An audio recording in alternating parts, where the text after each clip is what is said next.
What is the link between leadership and performance? And by performance, I mean bottom line results, hard measurables, profits, costs, efficiencies. You and I know that the way we're managed makes a massive difference to the way we think and the way we behave. Managed badly, distrust and frustration dominate. Self-esteem and confidence slide. Our ability to perform to our best is gone. But managed well, we become confident, able, motivated, cooperative. We work well with others, we work well in a team. It is this aspect of management, this influencing of the behaviour of others, that is leadership. So the point of this film is to recognise the link between the leadership behaviours and activities of your managers and the performance of your people, and hence the performance of your organisation. Now you can measure the quality of leadership by observing the behaviour around you of those that are led and the impact that that is having on their organisations. Let's get some perspective. We're not talking here about strategic leadership. That's high-profile, direction-setting type leadership. So we have no reason to be overawed by these characters and by these images. We are talking about leading a team of people to deliver a result. And that's something that any of us can learn to do, and in fact most of us are called on to do in the context of either our working lives, our family lives, or our social lives. If leadership is about getting the best from people, then what those people achieve is the measure of the leader. So in a hotel, am I impressed or underwhelmed? Is my room, the restaurant, the gym going to make me feel satisfied or not? If not, then don't look at the frontline people. It's a leadership issue. What about in a factory? Are our staff relations good? Is production flowing? Are we solving problems and finding opportunities? It's leadership again. Here we are in a retail estate. Would we come to any of these shops or stores again? Did we feel like a valued customer? It's leadership. And here at school, are our children benefiting from a positive or a negative environment? Once again, these issues are dictated by leadership. Here in this office, is staff turnover high or low? Is work rate good? Are our internal customers full of praise or criticism? It's leadership. All of these situations reflect the performance of people influenced, developed and managed by their leader. So, to improve performance, we must begin with the leaders, not the people at the front line. Leadership and performance. The two subjects are inextricably linked. They are different aspects of the same thing. What are these leadership skills? We don't have time to answer that now, but you can get some clues by asking people how the way they've been managed has affected the way they behave at work. She would slam doors and she would be in her office yelling at people. As I was asking the first question, he'd be picking up the phone and starting to dial, give me a yes/no answer. You'd have to basically leave his room or stand there waiting until he'd finished his conversation. Would shout at us from one end of the room to the other if we weren't doing things right.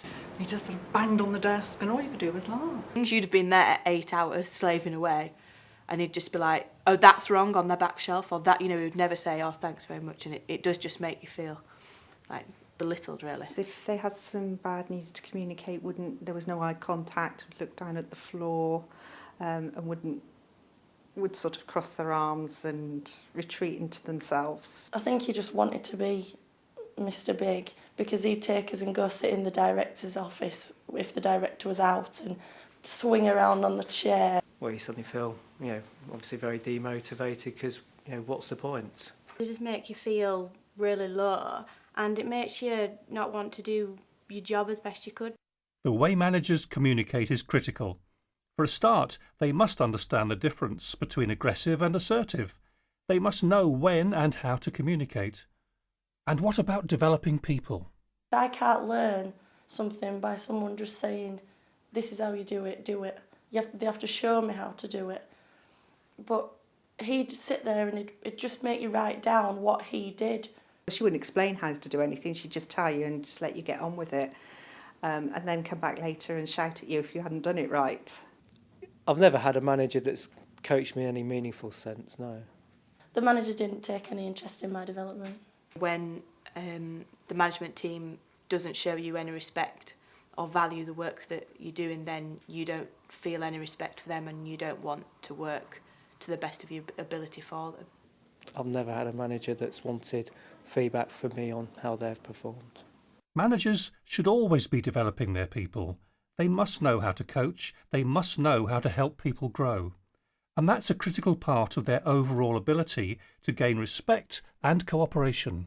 You have respect from your staff, it's because you're doing a damn good job. The plan was probably clear in the mind of the person setting the task, but because all the information wasn't being provided to us, we had to interpret our instructions, and sometimes our interpretation and the results that produced weren't the correct results. It was, you need to do this and achieve that, but how do we do that if you're not told us how to do it? So No plan in the print shop. We were told every day what to do. We weren't encouraged to think for ourselves. I understand what I needed to do, but I didn't really know how I was supposed to do it. Why should you adhere to the standards that they're putting to you when they clearly don't hold them in high enough regard that they're willing to follow them themselves? We never came into work late, but he used to regularly come in to work late, Monday mornings for example, and say, oh, I'll make my time up at the end of the day, but he never did. To be so pedantic about the way staff looked and then to not even, wear a smart t-shirt or a smart shirt, I do think is a little bit hypocritical. Cut down on your mileage, cut down on your travel, no more staying overnight in hotels, and then you see the senior management team having little junkets and jollies around the place, stopping in top hotels to talk about cost cutting.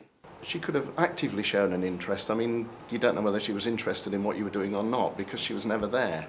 Well, she was there, but she was never out of her office. It's worth more than money. More than money in the bank. Just simple, well done. Going home on a Friday night thinking, I've had a good week, but someone's actually told me I've had a good week. She was always negative. There was never anything positive. I've got managers who I work with now who will just be like, oh, good job, that good job saying that almost is worse than just not saying anything. I remember once being shocked by a manager who turned around and said to me, thank you, when I'd done a task they'd been pleased with, and just thinking, well, that should have been the norm. I had no respect for her. I'd hated communicating with her, had as little to do with her as possible. A lack of respect for the staff manifests itself in a lack of respect for the manager. Whether people will follow a leader is greatly dependent on the level of respect they have for that person. Managers must understand how to gain the respect of a team in order to lead them. And when they get it right... I felt that she was a good manager because she would ask your opinion, she involved you. We would have regular meetings to see how I was progressing. He was always approachable. He didn't shy away from giving bad news. If you'd done a poor job, he would say, you've done a poor job, I don't want that to happen again. Nothing was a big issue, it was just something we had to deal with. Done a great job, he would say, that's great. When there was an awkward task that some of us had to perform, sort of sat us all down, gave us a script of what we needed to say, went through any questions and answers, and then when we had to do the task, it all went very smoothly. And the head was really proactive and sent me on this course before it came out, so that when it came out I was on top of stuff, and that made me feel really confident. He came up and said to my son, are you Bob's son? I said, he said yes, and he said, I work with your dad. He was my managing director. He didn't say your dad works for me, as many of them would have done. He said, I work with your dad. And I thought it was a sign of respect for me, really, and I respected him all for it. So you see this link between the leadership skills of managers and the performance of people. Now, it doesn't matter what your organisation does. As long as you depend upon a workforce of human beings, then the management skills of your leaders will determine the success of your organisation.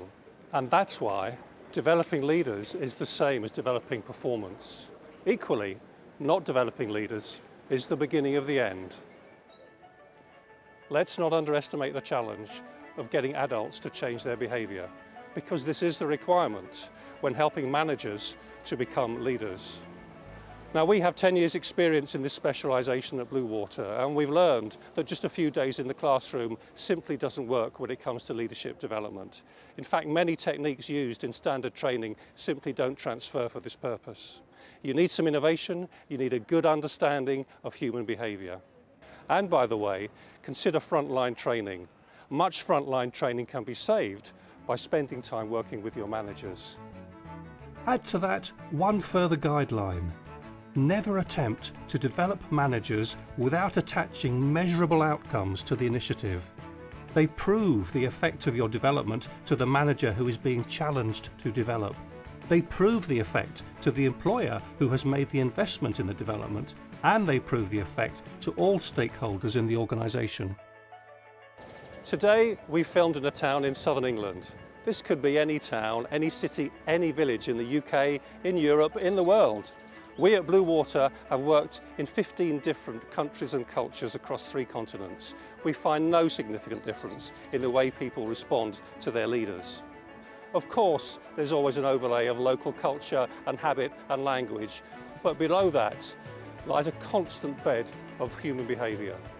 Wherever you are, these principles will work for you. We have a 10-year experience in helping managers change for the better. That's a 10-year experience in helping organisations develop their performance through developing their leaders.